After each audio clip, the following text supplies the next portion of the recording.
आसमान में बिजली की गड़गड़ाहट गूंज रही थी, इतनी तेज कि जैसे सन्नाटा खुद डर के मारे कांप उठा। कब्रिस्तान की हवा भारी थी और हर चमकती रोशनी के पीछे एक अनकहा रहस्य छुपा था। कब्रिस्तान के किनारे खड़ा एक अकेला इंसान कांपते हाथों से लालटेन उठाए कब्रों के बीच किसी नाम को पढ़ रहा था। अचानक उसकी सांसें थम जाती हैं, क्योंकि जिस कब्र पर उसकी नजर पड़ी थी उस पर खुदा हुआ नाम था आरव, और वही उसका अपना नाम था।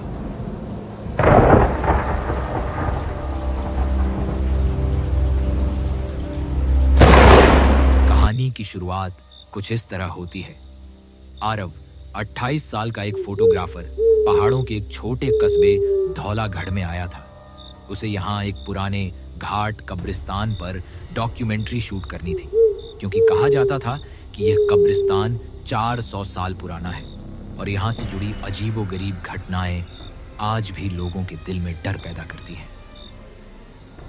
आरव को बचपन से ही रहस्यमयी जगहों का शौक था।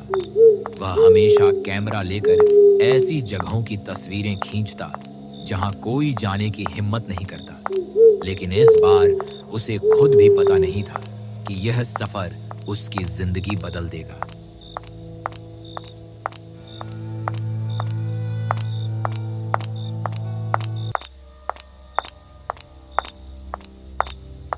धौलागढ़ पहुंचते ही उसने गांव वालों से कब्रिस्तान का रास्ता पूछा।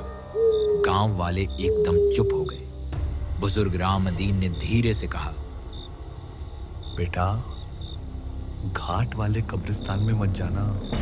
वहां हर साल कोई ना कोई गायब हो जाता है। रात के वक्त वहां से रोने की आवाजें आती हैं, जैसे कोई औरत अपने बच्चे को पुकार रही हो।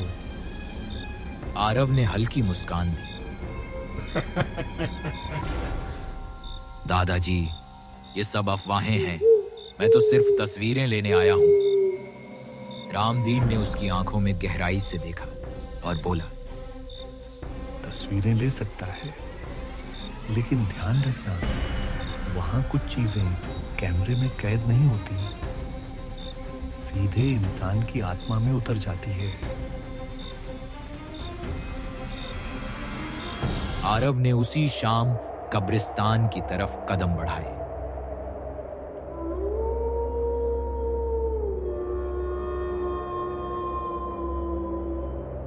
रास्ता सुनसान था। चारों तरफ सूखे पेड़ और जमीन पर गिरी पत्तियां, जो हर हवा के झोंके के साथ सिहरन पैदा करती। जैसे ही उसने पहला फोटो लिया, कैमरे की स्क्रीन पर कुछ अजीब दिखा। तस्वीर में एक औरत की धुंधली परछाई, लेकिन सामने तो कोई था ही नहीं। उसने खुद से कहा, शायद लेंस पर धूल होगी। लेकिन अगली तस्वीर में वही औरत और साफ दिखाई दी। उसका चेहरा आधा जला हुआ था और उसकी आंखें सीधा आरव को देख रही थी। आरव के गले से आवाज तक नहीं निकली।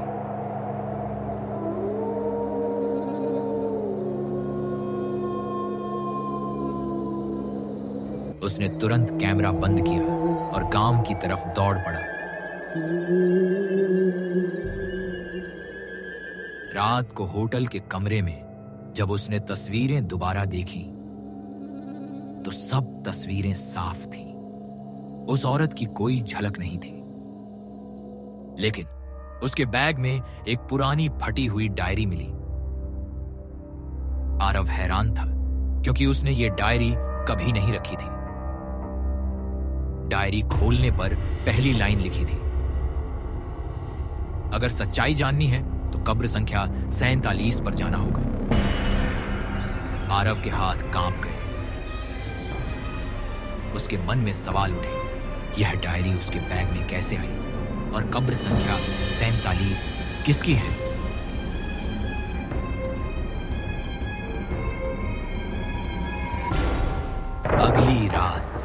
जैसे कोई अदृश्य शक्ति उसे खींच रही हो। वह फिर उसी कब्रिस्तान पहुंच गया।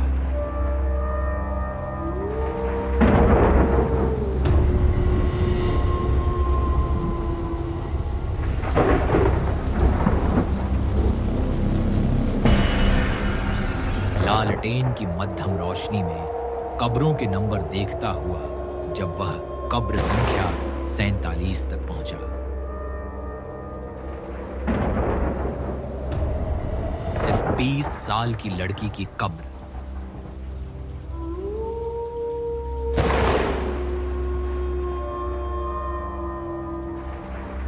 और अजीब बात यह थी कि कब्र पर वही लड़की की तस्वीर थी।